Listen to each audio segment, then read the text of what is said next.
Hi friends, welcome to my channel. இன்னைக்கு வந்து நம்ம சேனல்ல தீபாவளி சீரிஸ்ல அடுத்ததா என்ன வீடியோ பார்க்க போறோம்னா முறுக்கு தான் எப்படி பண்றதுன்னு பார்க்க போறோம். இது வந்து ரொம்ப கஷ்டப்பட வேண்டாம், ஈஸியா பண்ணிரலாம். இன்ஸ்டன்ட் முறுக்கு ரெசிபி தான் பார்க்க போறோம். இன்ஸ்டன்ட்ங்கறனால கடையில விக்கிற இன்ஸ்டன்ட் முறுக்கு மாவு வாங்கல.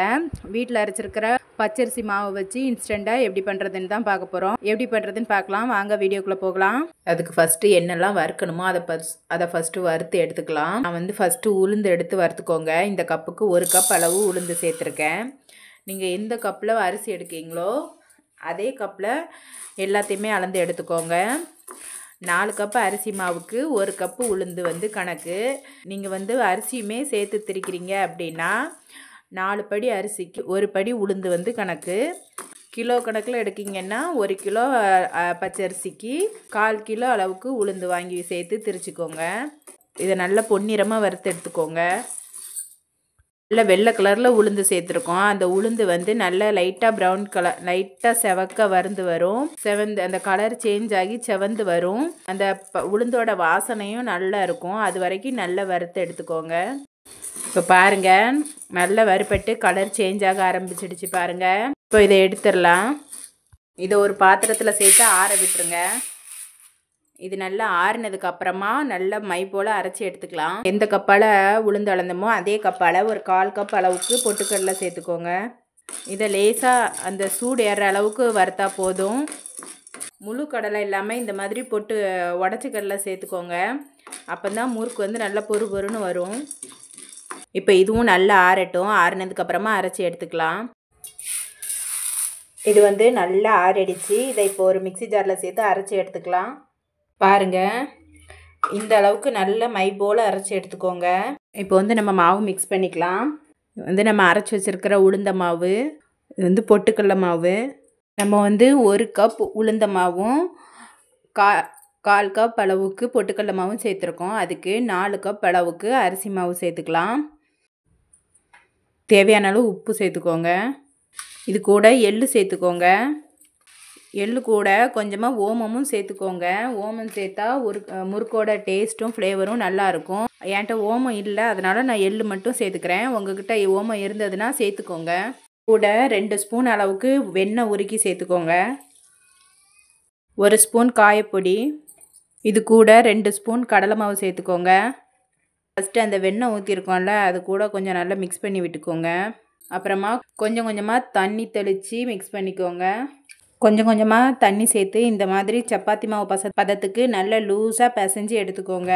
இந்த இடியாப்பத்துக்கெலாம் மாவு பிசைவோம்ல, அந்த அளவுக்கு பிசைஞ்சு எடுத்துக்கோங்க. இப்போ வந்து மாவு ரெடி ஆகிடுச்சு. இப்போ நம்ம வந்து அச்சில் போட்டு சுட்டு எடுத்துக்கலாம். முறுக்கு சுடுறதுக்கு இந்த அச்சு எடுத்துக்கோங்க. இது உள்ளே கொஞ்சம் ஆயில் ஸ்ப்ரெட் பண்ணிக்கோங்க. அப்போ தான் மாவு இந்த அச்சில் ஒட்டாமல் வரும். இப்போ கொஞ்சமாக மாவு எடுத்துக்கலாம்.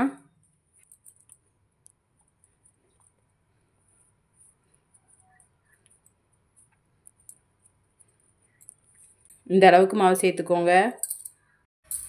இப்போ மாவு ரெடி ஆகிடுச்சு. இதை நேராக அப்படியே எண்ணெய் சட்டிலையும் சுற்றி விடலாம். அது வந்து பிகினர்ஸுக்கு கஷ்டமாக இருக்கும். அவங்க வந்து இந்த மாதிரி மூடி எடுத்துக்கோங்க. சின்ன சின்ன சைஸ் மூடி எடுத்துக்கோங்க. இது மேலெல்லாம் லேசாக எண்ணெய் தடவிக்கோங்க. இப்போ இதில் வந்து முறுக்கு புழிஞ்சிக்கோங்க.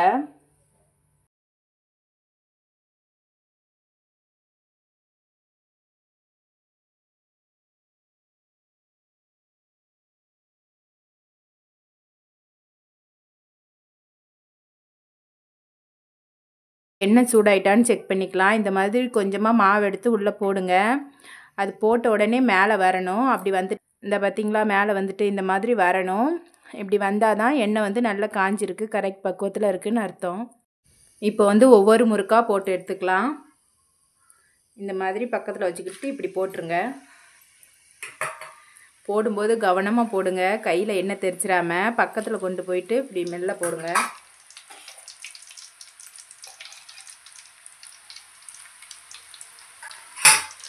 உங்கள் சட்டியை பொறுத்து முறுக்கு போட்டுக்கோங்க.